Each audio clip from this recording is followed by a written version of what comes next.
The little village of Greenwillow was surrounded by rolling hills, flower-filled meadows, and streams that sparkled in the sunlight. It was the kind of place where everyone seemed to know each other, where doors stayed unlocked and neighbors greeted one another with smiles. But among the tidy cottages and cheerful gardens, there lived a man whose heart was not so sunny. His name was Mr. Craven. Mr. Craven lived in a small house at the end of Maple Lane, right next door to a cheerful family named the Parkers. The Parkers' garden overflowed with tulips, daisies, and bright roses. Their windows glowed warm at night, and laughter often spilled out into the street. But what made them happiest was not their home or garden, it was the kindness they shared with everyone. Mrs. Parker baked pies for neighbors who were unwell. Mr. Parker fixed broken fences and mended tools. And their daughter, Lucy, was known for rescuing stray kittens and delivering fresh flowers to the elderly. The Parkers' joy should have brought light to the whole street. But to Mr. Craven, it did the opposite. Every time he saw them laughing, every time he noticed their house brimming with friends, something twisted inside him. Jealousy. Mr. Craven didn't know how to laugh like them, didn't know how to open his door to others. His own house was gray and neglected, his garden overrun with weeds.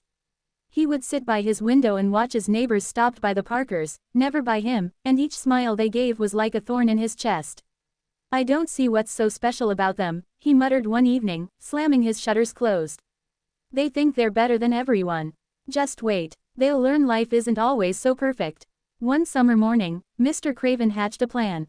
He noticed Mr. Parker repairing a broken birdhouse by the big oak tree. An idea slithered into his mind. What if he made trouble for them, just enough to see their smiles fade? He gathered his courage and waited until nightfall.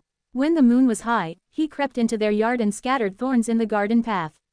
He knocked over flower pots and broke a fence post, then hurried back to his dark little house. The next morning, Lucy ran outside. Her gasp of dismay carried across the lane. Mr. Parker rushed to her side. "Don't worry," he said gently, gathering the broken pieces. "We can fix this together." Mrs. Parker brought out her broom, Lucy fetched water, and soon, their laughter returned, lighter but steady. Neighbors passing by saw what had happened and quickly joined in. One brought new soil, another replaced the broken post. By the end of the day, the Parkers' garden looked even more beautiful than before. Mr. Craven sat at his window, fuming. "How," he whispered, "how do they turn every misfortune into something brighter?" Days turned into weeks, and still, his jealousy grew. He tried again. He poured salt into their flower beds.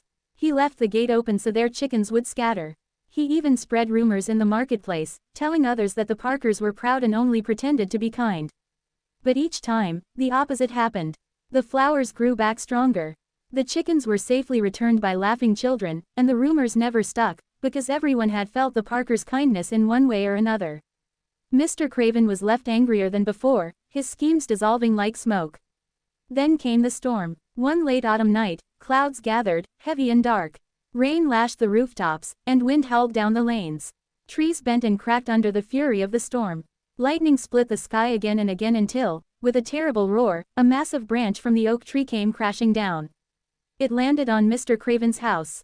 The roof caved in, windows shattered, and water poured through the broken beams. Mr. Craven barely had time to scramble out of bed before the ceiling collapsed. He stood outside in the rain, trembling, his home reduced to rubble.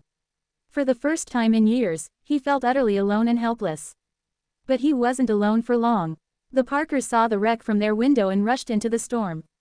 Mr. Parker held a lantern high as he shouted, "Mr. Craven, are you all right?" Mr. Craven's pride urged him to turn away, to say nothing, but his voice cracked as he whispered, I have nowhere to go." Without hesitation, Mrs. Parker wrapped a blanket around his shoulders. "Come with us," she said firmly. "You'll stay with us until we rebuild." And so, dripping wet and shivering, Mr. Craven stepped into the very house he had envied for so long. Inside, the fire crackled. Lucy brought him a cup of hot cocoa. The warmth seeped into his fingers, but it wasn't just the cocoa, it was the way they looked at him, not with suspicion or anger, but with genuine concern. That night, he lay awake in their guest room, staring at the ceiling. Why would they help him after all the misery he had caused them? He turned the thought over and over in his mind until sleep finally carried him away. The days that followed were strange for Mr. Craven. At first, he avoided conversation, sitting stiffly at the table while the Parkers chattered about their day. But gradually, he found himself softening. When Lucy asked if he would help feed the chickens, he almost refused, but something in her hopeful eyes made him say yes. For the first time in years, he felt the warm feathers of the hens beneath his hands, heard Lucy's giggles when one tried to perch on his arm. When Mr. Parker invited him to help repair the fence, Mr. Craven grumbled, "I don't know how." But Mr. Parker only smiled. "Then I'll teach you." And together, they worked side by side, hammering and sawing until the fence stood strong again. And when Mrs. Parker asked if he'd like to join her in baking bread, he nearly scoffed, but the smell of dough and yeast, the laughter as flour dusted their clothes, pulled something from deep within him, a laugh. A real laugh, rusty but true. One evening, as they sat around the fire, Mr. Craven finally blurted out the truth. "I don't understand," he said, his voice low. "I did terrible things to you. I ruined your garden, I spread lies. I wanted to see you suffer. Why didn't you turn me away?" Silence hung in the room. Then Mr. Parker leaned forward. "Because kindness isn't about who deserves it," he said softly. "It's about what we choose to give."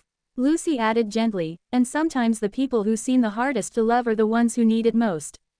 Mr. Craven's throat tightened. He had no reply. He only nodded, staring into the fire as tears pricked his eyes. Winter came, and with it, the rebuilding of his home. But this time, he wasn't alone. The entire village pitched in, led by the Parkers. Mr. Craven watched in awe as neighbors hammered new beams, painted walls, and planted flowers around his door.